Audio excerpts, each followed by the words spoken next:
Halo semuanya, hari ini kita bakal ngebongkar salah satu konsep paling fundamental di ilmu ekonomi, yaitu penawaran dan permintaan. Kita bakal lihat gimana sih kurva-kurva di grafik ini bisa ngejelasin kenapa harga barang bisa naik turun, dan bahkan kita akan ubah gambar ini jadi rumus matematika. Yuk kita mulai! Sering bingung gak sih apa bedanya kurva permintaan yang bergerak sama yang bergeser? Kalau iya, tenang, kamu gak sendirian. Ini salah satu kebingungan paling umum, dan dalam beberapa menit ke depan, kita bakal bikin semuanya jadi jelas banget. Oke, ini dia agenda kita hari ini. Pertama, kita pahami visualnya. Apa sih bedanya bergerak dan bergeser? Kedua, kita bakal ubah gambar itu jadi rumus biar lebih presisi. Dan yang ketiga, kita lihat aplikasinya di dunia nyata buat jawab pertanyaan seberapa sensitif sih permintaan terhadap perubahan harga? Kita masuk ke bagian pertama, bergerak atau bergeser. Anggap aja kita lagi memecahkan kode rahasia di balik kurva ini. Soalnya kalau udah paham visualnya, kesananya bakal gampang. Nah, ini dia kuncinya. Coba lihat yang di kiri, pergerakan. Ini terjadi hanya karena harga barang itu sendiri berubah. Bayangin aja kamu lagi jalan naik turun di sebuah tangga. Titik kamu berubah, tapi tangganya tetap di situ. Sekarang, lihat yang kanan, pergeseran. Ini disebabkan oleh faktor-faktor di luar harga. Jadi ini kayak seluruh tangganya yang pindah ke lokasi baru. Jadi faktor apa aja yang bisa mindahin tangga permintaan ini? Tabel ini kasih beberapa contoh. Misalnya nih, pendapatan kita naik. Kemungkinan besar kita jadi mau beli lebih banyak barang kan? Nah itu yang bikin kurvanya geser ke kanan. Atau misalnya harga produk saingan naik, orang-orang jadi beralih ke produk kita. Kurvanya geser lagi ke kanan. Logika yang sama persis berlaku buat kurva penawaran. Kalau ada teknologi baru yang bikin produksi lebih efisien, produsen bisa nawarin lebih banyak barang. Kurvanya geser ke kanan. Sebaliknya, kalau biaya bahan baku atau pajak naik, produsen jadi nawarin lebih sedikit barang di harga yang sama, dan kurvanya pun geser ke kiri. Lanjut ke bagian 2, kurva menjadi rumus. Oke, visualnya kita udah paham. Sekarang, saatnya kita terjemahin gambar tadi ke dalam bahasa matematika yang lebih pasti.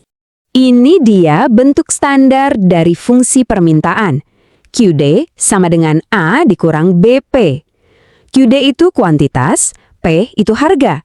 Perhatiin deh tanda minus di depan B. Nah, ini bagian paling pentingnya, karena tanda minus inilah yang secara matematis bikin kurvanya menurun.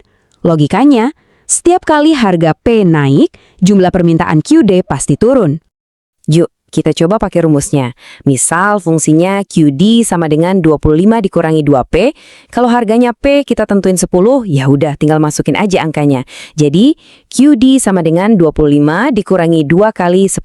Hasilnya 5 unit. Gampang banget kan? Tapi gimana kalau kita nggak tahu fungsinya dari awal? Tenang aja. Selama kita punya 2 pasang data, misalnya harga dan penjualan di 2 hari yang berbeda, kita bisa lakuin rekayasa balik buat nemuin fungsinya pakai rumus ini.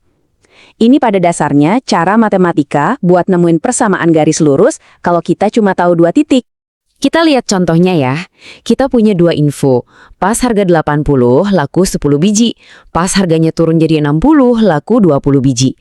Kita masukin angka-angka ini ke rumus yang tadi, hitung-hitung dikit pakai aljabar, dan voila, kita dapat aturannya. Q sama dengan 50 dikurang 0,5P. Keren kan? Kita baru aja menciptakan hukum ekonomi dari 2 pengamatan sederhana. Sekarang kita bandingin cepat antara fungsi permintaan dan penawaran. Coba lihat deh, rumusnya hampir sama persis. Bedanya cuma satu loh, tanda di depan B. Buat penawaran, tandanya positif. Ini pas banget, karena mencerminkan kurvanya yang menanjak. Kalau harga naik, jumlah yang ditawarkan juga ikut naik. Oke, kita masuk ke bagian terakhir. Seberapa sensitif? Kita udah tahu harga itu mempengaruhi permintaan. Tapi pertanyaan selanjutnya yang jauh lebih penting adalah, seberapa besar sih pengaruhnya? Nah, disinilah konsep keren bernama elastisitas berperan. Analogi karet gelang ini bener-bener cara terbaik buat ngebayangin elastisitas. Permintaan untuk beberapa produk itu kayak karet yang lentur banget. Harganya diubah dikit aja, permintaannya langsung melar jauh. Tapi ada juga produk lain yang permintaannya kayak karet kaku. Biarpun harganya diubah banyak, permintaannya hampir nggak gerak. Nah, secara formal, inilah yang kita sebut elastisitas permintaan. Cara ngukurnya pakai rumus simpel ini. Persentase perubahan kuantitas dibagi sama persentase perubahan harga. Hasilnya nanti berupa angka yang bisa ngasih tahu kita secara pasti seberapa melar atau kaku permintaan untuk sebuah produk. Tabel ini ngerangkum kelima jenis elastisitas. Patokannya itu ada di angka 1. Kalau hasil hitungannya lebih besar dari 1, berarti permintaannya elastis, kayak barang mewah. Kalau kurang dari 1, inelastis, kayak kebutuhan pokok.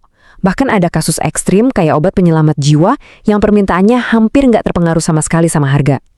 Nah, untuk permintaan elastis, bentuk kurvanya cenderung landai kayak gini. Artinya apa?